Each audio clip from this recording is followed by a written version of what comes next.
bukol sa matres. May anak man mga ovarian cyst. And siyempre magpunta, usually, mga patient, example OB, minsan pag may mayuma ka o may bukol ka, automatic yan, operahan yan. Yun ang role. Because we doctors, we are, kumbaga, train kami to treat talaga.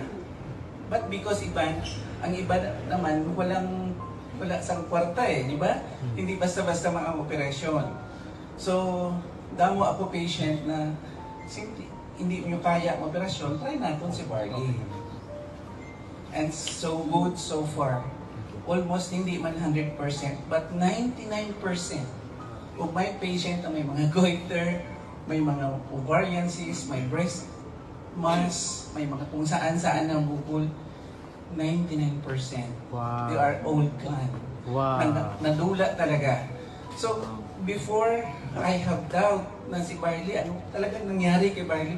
Ano ba si Barley? Bakit kadamo ko patient ka nag-ayo? Now, pwede ko sabihin na out of 50 to 60 patient every day, half of that naka-Barley lahat. Example, kung may sakit siya na ubo, inatagaan ko siya sang reseta sa ubo, may antibiotics, plus Barley. Alam ko na-discuss ni Coach Jory kanina na Barley has more than 60 or 68 micronutrients. So, I believe na kung may sakit ka, example sa salakyan, kung nautod ang ihi mo, syempre, sira yan So, ang si Barley, kung ilang lang i-treat natin, kay may samad, kumbaga wielding unta. Pero si Barley naman, parang masilya siya dahil kung na-treat na natin ang sakit natin, buligan siya ni Barley because of the micronutrients na, kumbaga, diba, sabi ni Coach Jory kanina, narinig ko nag-live ako from Rojas sa Facebook, na talagang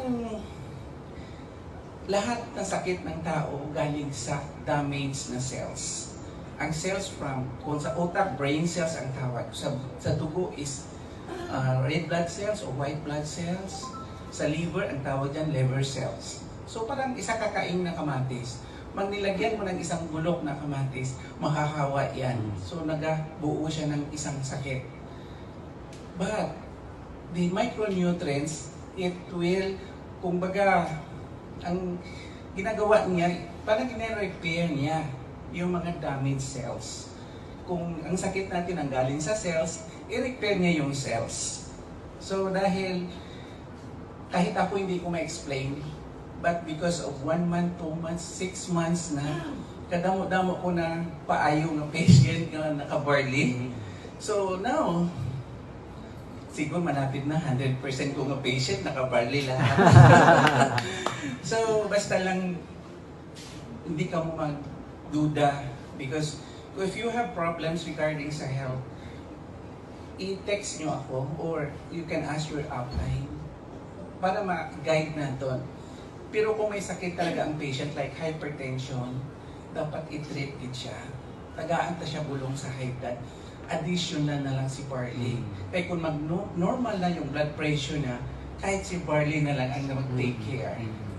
Same lang naman sa ibang sakit.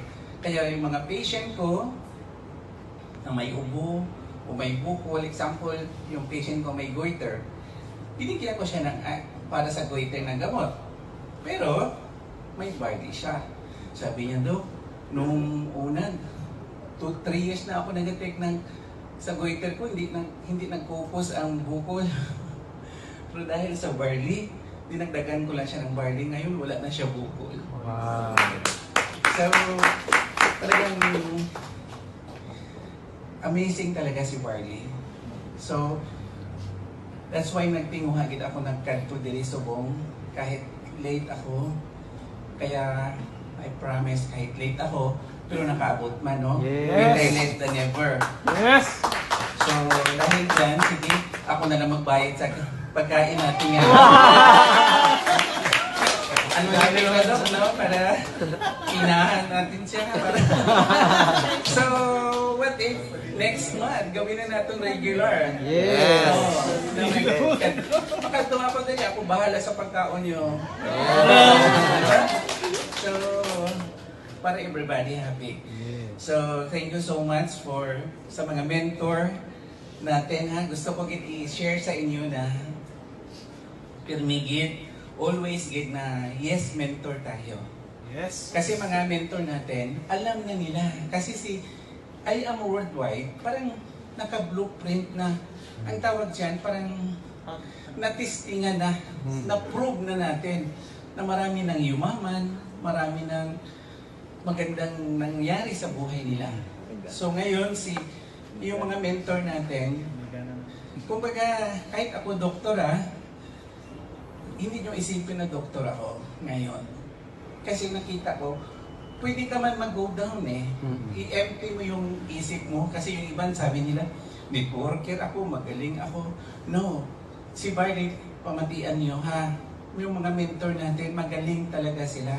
Na-prove na nila, kumita na sila. So, kung baga i-follow na lang natin sila, do not contradict sa mga mentor. Kasi ang mga mentor natin, alam na nila yung best para sa atin. So, ginaguide nila kita. So, do not, kung baga, nung una sa panahon nila, rough pa yung road. Ngayon, pinong-pino na. So, madali na lang sa atin kung i-follow natin sila. So, gani, every time talita yung mentor nyo, may guide sa inyo, gusto lang nila tulungan kayo. So, basta, low profile lang tayo, simple lang tayo, pero may sinasabi. So, good luck and thank you everyone.